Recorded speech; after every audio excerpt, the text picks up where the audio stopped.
वो रोज़ शाम ढले ऑफिस से जब वापस लौटता तो अपनी पत्नी के हाथ पर नोटों की गड्डी रख देता, खूब घुमाता फिराता और रात को उसके साथ जमकर शारीरिक संबंध बनाता।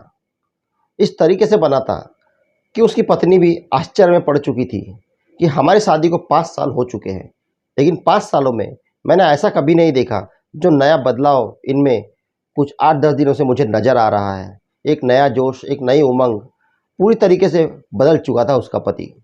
नमस्कार दोस्तों, मैं आपका भाई, आपका दोस्त विक्रम हाजिर हूँ एक और सच्ची घटना लेकर। आप इस वक्त देख रहे हैं चैनल गहरे राज। अगर आप अभी तक आपने चैनल को सब्सक्राइब नहीं किया है तो प्लीज़ अभी सब्सक्राइब कर लीजिए और बेल आइकन ज़रूर प्रेस कीजिएगा। वीडियो को लाइक करते जाइएगा और आप ये स्टोरी कहाँ से देख रहे हैं प्लीज़ कमेंट में ज़रूर बताइएगा। दोस्तों आज मैं जो आपको घटना बताने जा रहा हूँ वो सच्ची घटना बेंगलुरु में घटित हुई थी। राजेश कुमार नाम का एक व्यक्ति अपनी पत्नी के साथ अपने बंगले में रहा करता था। पत्नी भी देखने में निहायत ही खूबसूरत। दोनों पति पत्नी ही थे, बाकी परिवार में और कोई था नहीं। 5 साल शादी को हो चुके थे, लेकिन दोनों को अभी तक कोई संतान नहीं हुई थी। व्यापार करता था राजेश कुमार, अच्छा खासा व्यापार चल रहा था। पत्नी जो थी बड़ी पूजा पाठ धर्म कर्म करने वाली उसकी पत्नी थी। राजेश के दरवाजे पर जो भी व्यक्ति आता कभी खाली हाथ नहीं जाता था, चाहे वो भिखारी हो, चाहे वो साधु हो, पीर फकीर जो भी हो, या जो भी जिसको भी ज़रूरत हो, वो व्यक्ति अगर राजेश के घर आया और राजेश की पत्नी के संज्ञान में अगर वो बात आई तो व्यक्ति कभी राजेश के दरवाजे से खाली हाथ नहीं लौटा। मज़े से ज़िंदगी कट रही थी, पर वो होता है ना कि किस्मत में क्या लिखा है, किस्मत कब पलटी मारे, ऊँट कब किस करवट बैठे, कोई कह नहीं सकता। तो राजेश कुमार के साथ भी कुछ ऐसा ही होता है। अचानक से बिजनेस में इतना बड़ा नुकसान हो उसे झेलना पड़ता है, इतना बड़ा नुकसान होता है, सारा बिजनेस चौपट हो जाता है। ट्रकों का उसका कारोबार था, कई ट्रकों का एक साथ एक्सीडेंट होना, आगे पीछे एक्सीडेंट होना, पूरा तरह से ट्रांसपोर्ट बिजनेस बर्बाद हो जाता है। जिस आलिशान बंगले में वो रहा करता था वो बंगला भी उसे बेचना पड़ जाता है। बंगला बेच के जो अब बड़े व्यापारी जो होते हैं तो देखने में तो सब कुछ हरा भरा लगता है, लेकिन पीछे लोन भी बहुत बड़ा तगड़ा उन पर चलता रहता है। बंगला बेचकर लोन चुकाता है, अब बस थोड़े बहुत ही जीवन यापन करने लायक रुपए 1,00,000-2,00,000 ऐसे कुछ उसके पास बचे होते हैं। शहर के आउटर में एक फ्लैट स्कीम होती है, वहाँ पर एक फ्लैट किराए से लेता है। अपना सामान, बंगला तो बिक गया था, सामान लेकर थोड़ा बहुत पहुँचता है फ्लैट में। चौथी मंजिल पर 4th फ्लोर पर इसको फ्लैट मिलता है किराए से। तो पूरे बिल्डिंग में टोटल 20 फ्लैट होते हैं, उसमें 20 फ्लैट थे। अपना सामान वामान शिफ्ट करता है, सेट करता है, दोनों पति पत्नी वहाँ रहने लगते हैं। अब हालत इतनी गंभीर हो चुकी थी कि एक एक चीज़ को तरसना पड़ रहा था। राजेश की पत्नी जो दोनों हाथों से लुटाती थी, दान पुण्य करती थी, आलीशान ऐश की ज़िंदगी जीती थी, किसी चीज़ के लिए सोचने की ज़रूरत नहीं होती थी। आज एक एक चीज़ के लिए उसे सोचना पड़ रहा था। घर में कुछ पकवान बनाने के लिए सोचना पड़ता था, ये बनाए तो कैसे बनाए, ये नहीं बनाएंगे तो कुछ पैसे बचा पाएंगे, ये बनाएंगे तो पैसा लग जाएगा। इस प्रकार से अभाव में ज़िंदगी काट रहे थे, दिन गुजर रहे थे। राजेश रोज़ सुबह निकलता, यहाँ वहाँ हाथ पैर मारता, कुछ बिजनेस के लिए, कुछ जॉब के लिए। शाम को थका हारा घर आता, असफलता उसके चेहरे पर साफ देखी जा सकती थी कि आज भी कुछ नहीं हुआ। उसकी पत्नी जो होती है रश्मि, जिसका नाम होता है, उसकी अपने बंगले से ही रूटीन थी।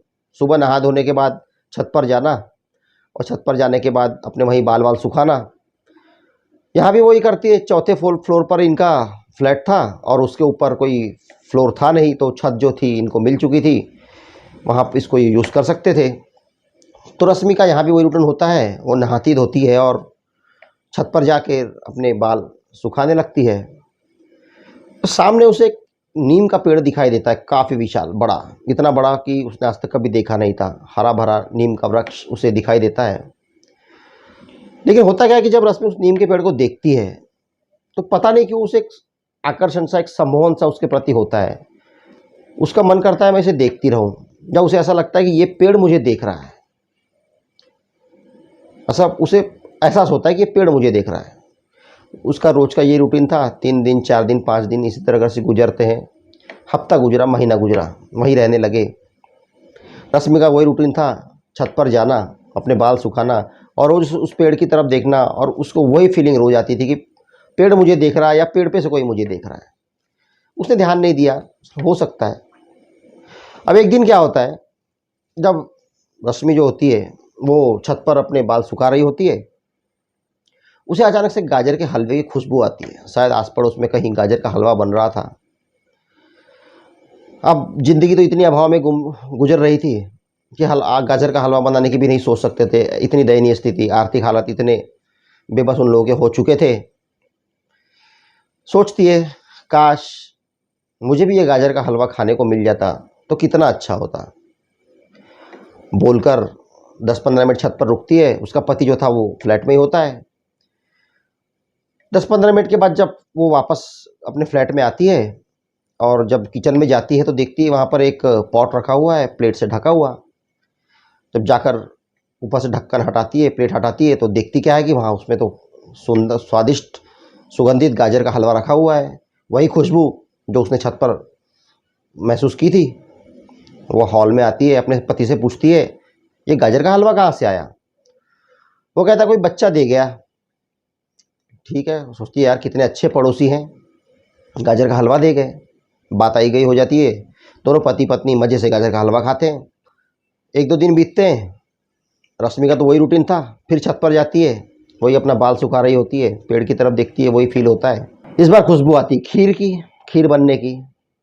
रश्मि के दिल में फिर वही ख्याल आता है, यार काश मुझे भी ये खीर खाने मिल जाती या मैं भी अपने घर में खीर बना पाती।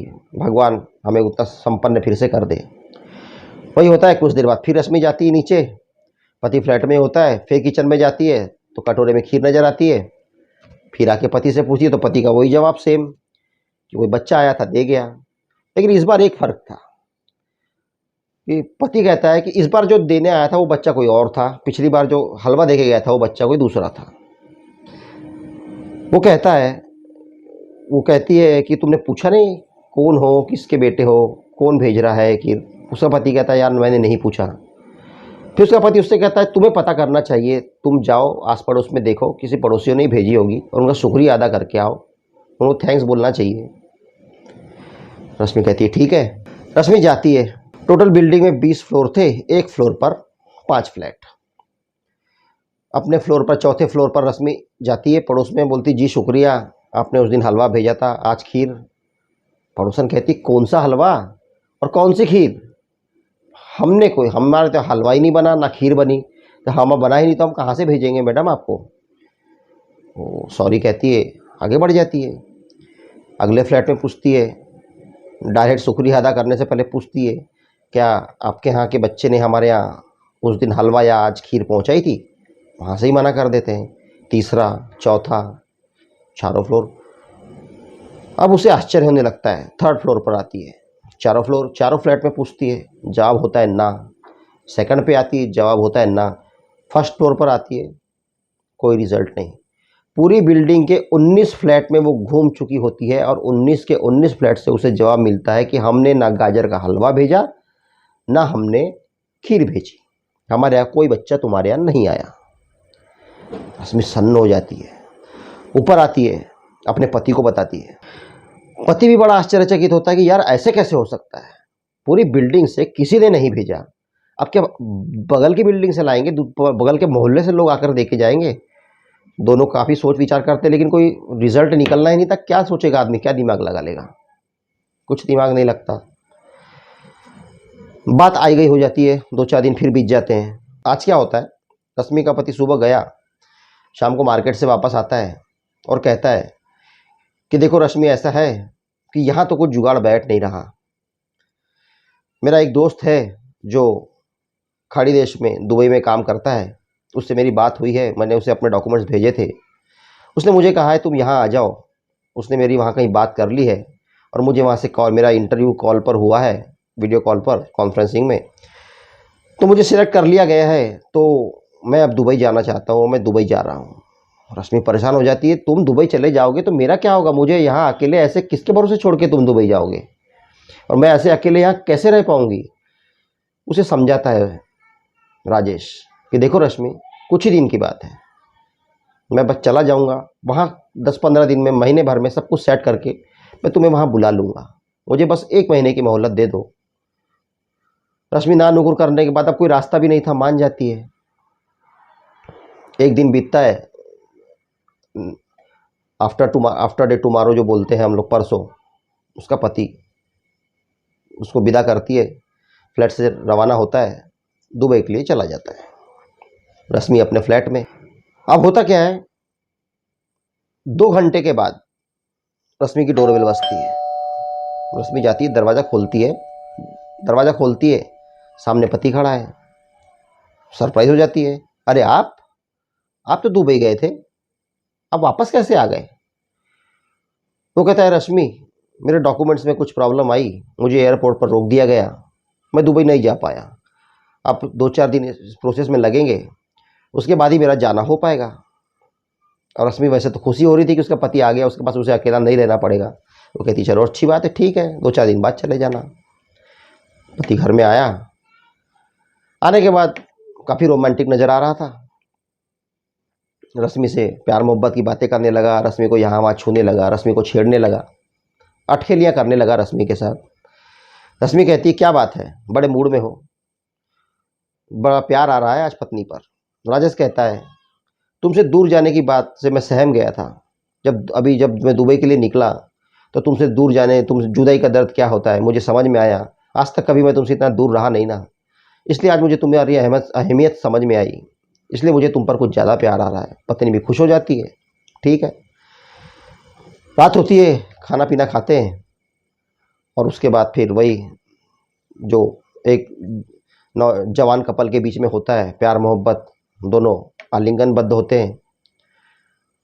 जो पति होता है, आज कुछ ज़्यादा ही जोश में था राजेश, रश्मि पर सवार हो जाता है और अपने मन की करने लगता है। रश्मि भी उसे मना नहीं करती, उसका पूरा साथ देती है, और आज वो राजेश को वैसे ही पूरा आनंद देना चाहती थी, और राजेश भी आज पूरा आनंद लेने के मूड में था। दोनों का प्रोग्राम शुरू होता है। आज प्रोग्राम कुछ अलग ही हो रहा था, ऐसा रश्मि को महसूस हो रहा था कि आज राजेश जो है, मतलब 5 साल शादी को हो चुके हैं, लेकिन ऐसा उसे कभी महसूस नहीं हुआ था 5 सालों में, जैसा आज उसे महसूस हो रहा था। और जिस प्रकार से राजेश उसके साथ कर रहा था, उसे काफ़ी मज़ा आ रहा था, एंजॉय कर रही थी वो। चलो होता है, सो जाते हैं। अगली सुबह होती है, राजेश कहता है, मैं निकलता हूँ, आता हूँ थोड़ा मार्केट जाकर। राजेश निकल जाता है। रश्मि का वही रूटीन, छत पर आती है। पता नहीं उसके मन में क्या क्या सोच रही थी, अचानक अनायास उसके मन में ख्याल आती, काश 50,000 रुपये मेरे पास होते तो मैं घर का ये सामान खरीद लेती, वो सामान खरीद लेती। वो ये सोचती है, जैसे उसने हलवा और खीर का सोचा था। नीचे आती है, शाम को जब उसका पति आता है तो आता है, ये उसका वेलकम करती है। अंदर आती है, 50,000 की गड्डी रश्मि के हाथ पे रख देता है। रश्मि आश्चर्यचकित, ये पैसे कहाँ से मिले, आप ये पैसे कहाँ से ले आए? राजेश कहता है, मुझे यहीं पर एक काम मिल गया है, एक पार्टनरशिप में किसी के साथ बिजनेस शुरू किया है, और ये उसका मुझे एडवांस अमाउंट मिला है। सोच रहा हूँ रश्मि कि अब दुबई ना जाऊँ, यहीं रहकर काम धाम करूँ, तुमसे दूर रहना मुझे बर्दाश्त नहीं होगा। यहीं रहकर तुम्हारे साथ रहकर कुछ काम धाम कर लेंगे, थोड़ा बहुत कम कमा लेंगे, साथ में तो रहेंगे। पत्नी तो बहुत खुश होती है, और इससे अच्छी बात क्या हो सकती है एक पत्नी के लिए कि उसे अपने पति से दूर ना रहना पड़े। वो कहती है, तो बहुत ही अच्छी बात है। तो कहता है, चलो आज पैसे आए हैं, शॉपिंग, तुमको जो कुछ लेना है शॉपिंग करो, आज शॉपिंग करेंगे, बाहर ही डिनर करेंगे। रश्मि खुशी खुशी तैयार होती है। कहता है, बहुत सुंदर लग रही हो आज। उसे किस करता है, बाहों में भरता है, छेड़ता है। दोनों निकल जाते हैं, शॉपिंग करते हैं, बाहर डिनर करते हैं। रात को घर आते हैं, और घर आने के बाद वही दोनों की प्रेम कहानी शुरू होती है। दोनों एक दूसरे के साथ जमकर खेलते हैं। राजेश जो होता है रश्मि को जमकर भोंकता है, फिर दोनों सो जाते हैं। तीसरे दिन फिर वही होता है, वो फिर जाता है, शाम को फिर आता है, फिर लाके 1 लाख रुपए रश्मि के हाथ में रख देता है। रश्मि खुश, वही कहता है कि बिजनेस का है, पैसा है। 2 दिन, 4 दिन, 5 दिन ऐसे ही चलता रहता है। कभी 50,000, कभी 1 लाख लाता। रोज़ रश्मि को बाहर ले जाता, रोज़ रश्मि को शॉपिंग कराता, रोज़ रश्मि को बाहर डिनर कराता, और रोज़ रात को रश्मि को जमकर भोंकता। इसी प्रकार से 8 दिन हो गए। एक दोपहर, संडे का दिन था। दोनों पति पत्नी हॉल में बैठे बातें कर रहे थे। रश्मि की डोरबेल बजती है। उसका पति कहता है मैं देखता हूँ। रश्मि कहती नहीं आप बैठिए मैं देखती हूँ। रश्मि जाती है और जैसी डोर खोलती है, दरवाज़ा खोलते ही रश्मि के पैरों तले जमीन खिसक जाती है दोस्तों। उसकी आंखें फटी की फटी रह जाती है, उसकी सांस अंदर की अंदर और बाहर की बाहर रह जाती है। उसे कुछ समझ नहीं आता, उसके पैर थर थर कांपने लगते।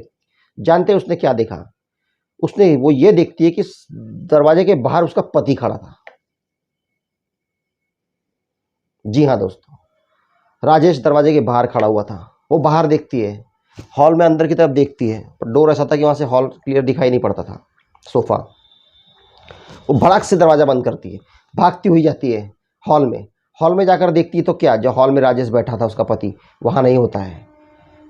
किचन में जाती है, रूम में जाती है, दूसरे रूम में जाती है, बाथरूम में जाती है, हर जगह देखती है, राजेश कहीं नज़र नहीं आता।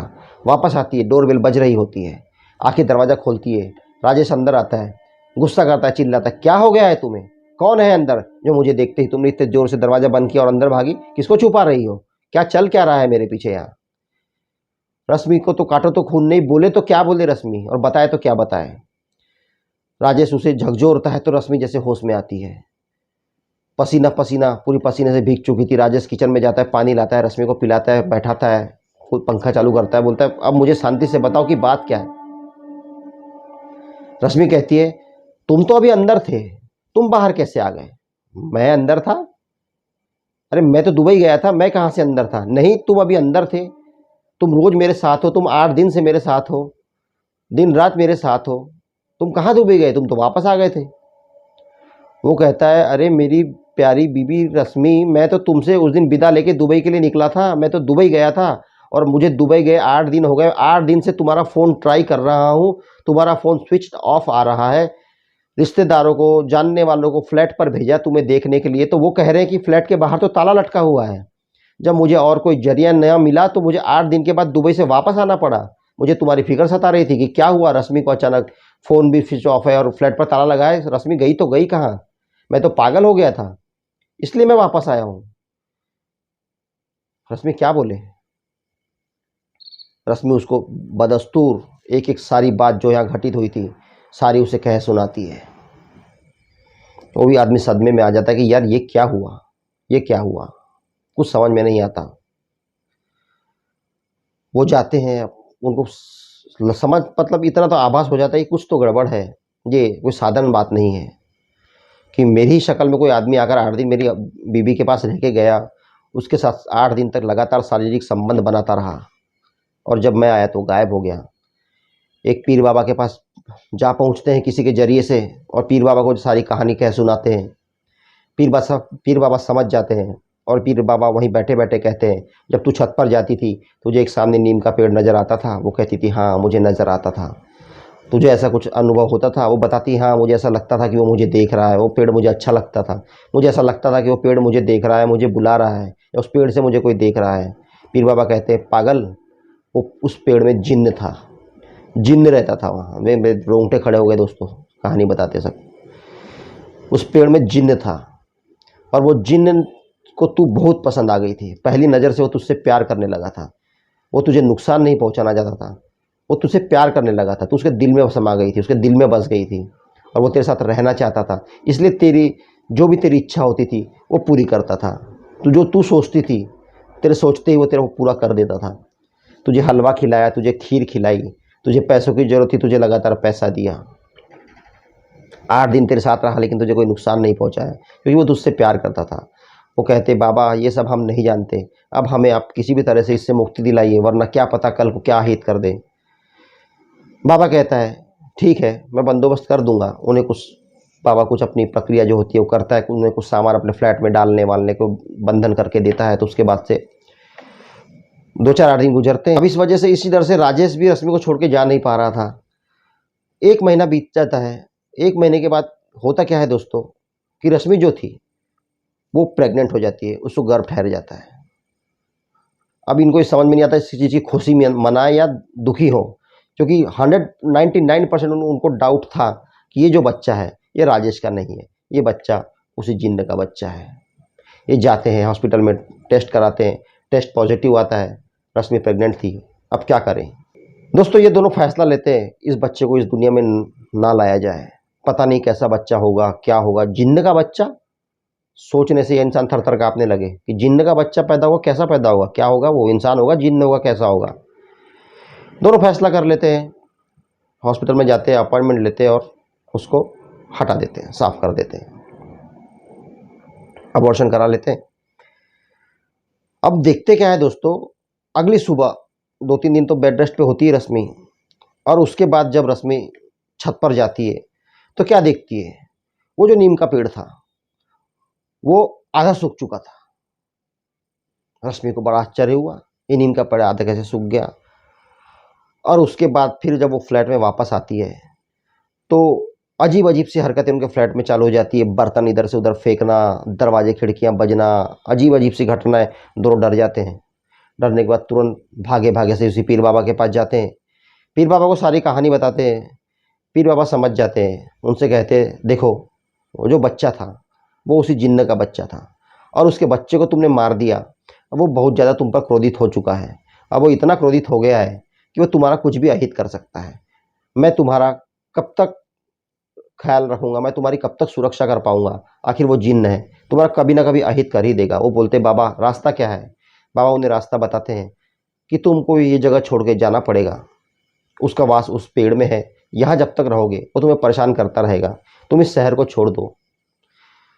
दोनों फैसला करते हैं, और उसके बाद जो राजेश होता है उसकी दुबई में जॉब तो लगी हुई थी, 1 महीने की वो लीव लेके आया था किसी बहाने से, फैमिली मैटर के हिसाब से। अब आखिर मजबूरन उसको रश्मि को अपने साथ लेकर जाना पड़ता है। और जब रश्मि को अपने साथ लेकर वो दुबई जाता है तब इस जिन्न से उनका पीछा छूटता है दोस्तों। तो दोस्तों ऐसी होती है कुछ घटनाएं, जिन्न, पिशाच, भूत, प्रेत, चुड़ैल, डाकिनी, शाकिनी, यक्षिनी सब कुछ होती है, एग्जिस्ट करती है। हम इंसान एग्जिस्ट करते हैं, भगवान एग्जिस्ट करते हैं, तो ये भी एग्जिस्ट करते हैं दोस्तों। अब अपनी अपनी भावना है, कोई मानता है कोई नहीं मानता, कोई कोई खुद पे पढ़ने के बाद मांगता है, कोई पहले से मानता है। मैं इस चीज़ का खुद भुक्तभोगी हूँ दोस्तों। वो किस्सा चलो अगली स्टोरी में आपको सुनाऊंगा। अभी मेरा चैनल ग्रो हो रहा है, सोचा था चैनल ज़रा अच्छे से ग्रो हो जाए तो काफ़ी ऑडियंस मेरी कहानी सुन सके, इस वजह से उसमें अपनी कहानी को रोक के रखा हूँ। मेरी पर्सनल अनुभूति जो मैंने और मेरी वाइफ ने झेला है, फेस किया है। मेरी वाइफ ने तो बहुत भयानक तरीके से फेस किया है दोस्तों, और जब उसकी हालत मैंने देखी थी तो मेरी क्या हालत थी, मेरे अभी भी रोंगटे गूज़बम्स आ रहे हैं, रोंगटे खड़े हो रहे हैं सोचकर।